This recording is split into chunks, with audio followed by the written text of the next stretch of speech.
ఎమ్మెల్సీలు కర్రి పద్మశ్రీ కళ్యాణ చక్రవర్తి ఇద్దరు కూడా రాజీనామా చేశారు.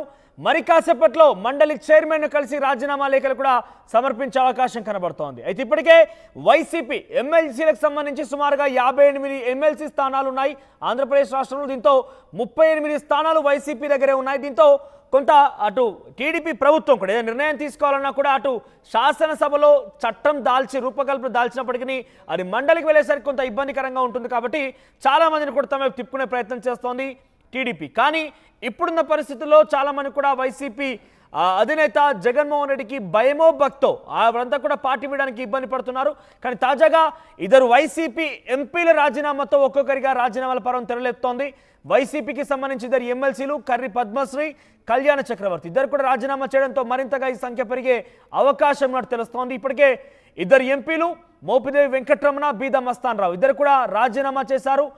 రాజ్యసభకు కూడా వారు రాజీనామా చేశారు. తాజాగా ఇద్దరు ఎమ్మెల్సీల రాజీనామాతో ఎటువంటి విషయాలు రాజకీయ ప్రకంపనలు సృష్టించబోతున్నారు. ఏకంగా తమ రాజీనామాని అటు మండలి చైర్మన్ కూడా ఇచ్చే అవకాశం కనబడుతున్న నేపథ్యంలో పార్టీ మారబోతున్నారా అనే సంకేతాలు కూడా కనబడుతున్నాయి. దీనికి సంబంధించి తాజా అప్డేట్స్ మా ప్రతినిధి కృష్ణమోహన్ దగ్గరికి వెళ్దాం.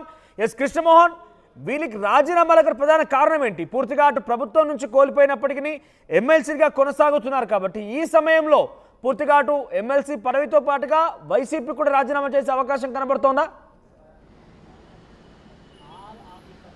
ఎస్, డెఫినెట్గా కారణం ఏంటంటే బేసిక్గా రెండు విషయాలు దీంట్లో చాలా స్పష్టంగా కనపడుతున్నాయి. నిన్న వైసీపీకి ఒక షాక్ తగిలింది. ఇద్దరు నమ్మకస్తులు లాంటి ఇద్దరు వ్యక్తులు బీదా మస్తాన్ రావు మోపిదేవి వెంకటరమణ లాంటి ఇద్దరు వ్యక్తులు రాజీనామా చేశారు. పార్టీకి కూడా రాజీనామా చేస్తున్నానని మోపిదేవి వెంకటరమణ చెప్పిన పరిస్థితి. అటువంటి షాక్ నుంచి కోలుకునే లోపలే మరో ఇద్దరు ఎమ్మెల్సీలు వైసీపీ నుంచి రాజీనామా చేస్తున్న పరిస్థితి. మొన్న రాజ్యసభకి ఇద్దరు రాజీనామా చేసిన నేపథ్యంలో ఇక షాక్లో నుంచి కోరుకొని వైసీపీకి ఇప్పుడు ఈ ఇద్దరు ఎమ్మెల్సీలు కూడా రాజీనామా చేయడం. ఒకటి కర్రి పద్మజ కాకినాడ నుంచి గవర్నర్ కోటాలో ఎమ్మెల్సీగా ఆమె గెలుపొందారు. అలాగే ఎంపీగా గత 2019లో బలిదుర్గప్రసాద్ పోటీ చేశారు. ఆయన ఎంపీగా గెలుపొందిన తర్వాత ఆయన అకాల మరణం చెందిన తర్వాత ఆ స్థానంలో ఎమ్మెల్సీగా తన కుమారుడికి కళ్యాణ్ చక్రవర్తికి ఇచ్చారు. కళ్యాణ్ చక్రవర్తి నెల్లూరు తిరుపతి పరిసర ప్రాంతాల్లో పార్టీ కోసం మొన్న ఎన్నికల్లో కూడా కష్టపడి పనిచేశారు. అయితే కారణాలు తెలియరాలేదు. కానీ డెఫినెట్గా రాజీనామా చేస్తున్నట్టుగా సమాచారం ఉంది. ఈరోజు ఎమ్మెల్సీలు వీళ్ళిద్దరు కూడా వెళ్ళి శాసనమండలిలో వెళ్ళి తమ రాజీనామాని అందజేసే పరిస్థితి అయితే కనపడుతుంది. అయితే రాజీనామా గల కారణాలు ఏంటి? ఎందుకు రాజీనామా చేయాలనుకుంటున్నారు? పార్టీ నుంచి ఎందుకు విడిపోవాలని? సో ఈ వ్యవహారాన్ని పక్కన పెడితే జరుగుతున్న విషయంలో చాలా కాలంగా కొంతమంది ఎమ్మెల్సీలు పార్టీ నుంచి వీడిపోవాలనే ఒక తత్వాన్ని చాలా రోజుల నుంచి కూడా మాట్లాడుతున్నారు. మండలిలో కూడా మాట్లాడుతున్న పరిస్థితి ఎదురుగా కనపడినప్పుడు కూడా కొంతమంది ఎమ్మెల్సీలు చెప్పిన పరిస్థితి. ఈ ఎమ్మెల్సీల నేపథ్యంలో మరి ఒక్కసారిగా ఈ షాక్ని ఎంత దూరం వెళ్తుందో కూడా తెలియదు. దాదాపుగా మనకు అందుతున్న సమాచారం ప్రకారం దాదాపుగా ఉన్న 36 మంది ఎమ్మెల్సీలలో దాదాపుగా ఒక 10 నుంచి 12 మంది ఎమ్మెల్సీలు పార్టీని వీడి బయటికి వెళ్ళడానికి సిద్ధంగా ఉన్నారనేది చాలా స్పష్టంగా కనపడుతుంది. ఇప్పటికే కొంతమంది పార్టీ లైన్ దాటి వ్యవహరిస్తున్నారు.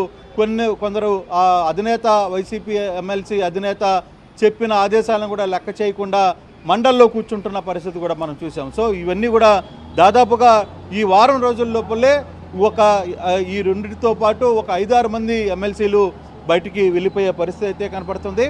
అంటే దీనికి పార్టీ మమ్మల్ని గుర్తించలేకపోవడమా, లేదు పార్టీ పూర్తిగా ఓడిపోయిందా, లేదు ఇక్కడ ఉంటే తమ పనులు జరగటం లేదా అనే అంశాలు కూడా కొంత ఆలోచించుకోవాలి. కానీ ఇప్పటికిప్పుడు ఏ విషయాల మీద వీళ్ళు మాట్లాడుతున్నారు, వాళ్ళకేమన్నా అక్కడ ఎమ్మెల్సీలుగా మాకు తగిన ప్రాధాన్యం పార్టీ ఇవ్వట్లేదు అని ఏమన్నా అనుకుంటున్నారా అనే అంశాలు ఇంకా పూర్తిగా అయితే తెలియలేదు. కానీ కంప్లీట్గా ఈ వ్యవహారంలో మాత్రం ఖచ్చితంగా ఇద్దరు ఎమ్మెల్సీలు రాజీనామా చేస్తున్నట్టుగా సమాచారం అందుతోంది. వారి పదవీ కాలం ఇంకెన్నాళ్ళుగా ఉంది?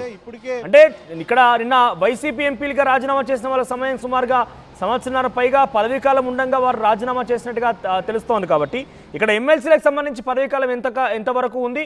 ఒకవేళ వారు ఆల్మోస్ట్ రాజీనామా చేసినట్టుగానే భావించాలి. వారి పార్టీ నెక్స్ట్ అంటే వైసీపీ నుంచి బయటకు వస్తున్నారు కాబట్టి టీడీపీకి వెళ్ళే అవకాశం కనబడుతోందా? డెఫినెట్గా అంటే పార్టీకి ఇప్పుడు టీడీపీ పార్టీకి ఒక అంచనా కావాలి.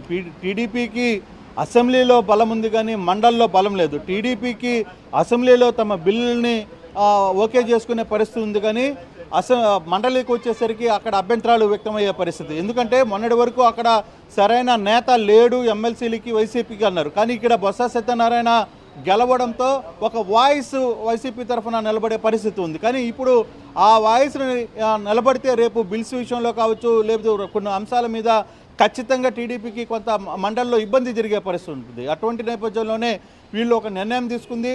టీడీపీ కూడా వ్యవహారాన్ని చాలా రోజులుగా సున్నితంగా పరిశీలిస్తూ మండలిలో ఎమ్మెల్సీలని మన వైపు తిప్పుకుంటే ఎలా ఉంటుంది అనేది ఒక చర్చ జరుపుతుంది. అందులో భాగంగానే ఇది టీడీపీ ఆకర్షగా అనుకుంటారా, లేదు వీళ్ళే వైసీపీ వాళ్ళే మాకు ఇక్కడ పనులు జరగట్లేదు, మమ్మల్ని ఎవరు గుర్తించే వాళ్ళు లేరు, మేము గత్యంతరం లేక టీడీపీకి వెళ్ళిపోతే అక్కడ మద్దతు తెలిపితే కనీసం అక్కడ వర్క్స్ అన్నా జరుగుతాయి, కనీసం వాళ్ళ నియోజకవర్గాల్లో ప్రజలు ఏదైనా తమ వద్దకు వస్తే కనీసం తాము పని చేయడానికైనా సిద్ధమవుతున్నారనే అంశాలను చూడాలి.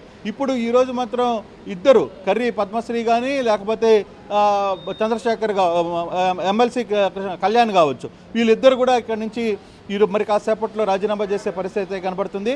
అయితే ఈ రెండింటితోనే ఆగుతుందా అంటే కాదు, ఇంకా ఎక్కువ శాతం దాదాపుగా 8 నుంచి 10 మంది ఎమ్మెల్సీలు టీడీపీలో టచ్లో ఉన్నారు. వాళ్ళందరూ కూడా ఈ వారం రోజుల లోపలనే ఈ షాక్కి వైసీపీకి విడి టీడీపీకి మద్దతు తెలిపే పరిస్థితి కనబడుతుంది. సో ఇప్పుడు ఎమ్మెల్సీలకి రాజీనామా చేస్తారు, తర్వాత పార్టీకి కూడా రాజీనామా చేసే పరిస్థితి కనబడుతుంది. సో ఈ స్థానంలో మరి ఎవరిని తిరిగి ఎన్నుకుంటారు? ఎందుకంటే ఇద్దరికి 2 ఏళ్ళు పదవీ కాలం ఉంది. సో ఆ సమయంకి వచ్చేసరికి మరి కొత్తగా ఎమ్మెల్సీలకి ఎవరికైనా ప్రామిస్ చేశారా?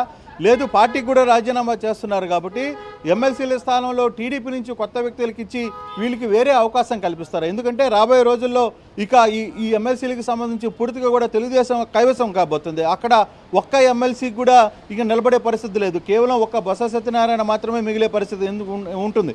అది కూడా మొన్న ఆయన చెప్పగానే చెప్తున్న అంశం ఏంటంటే మోపిదే వెంకట్రామ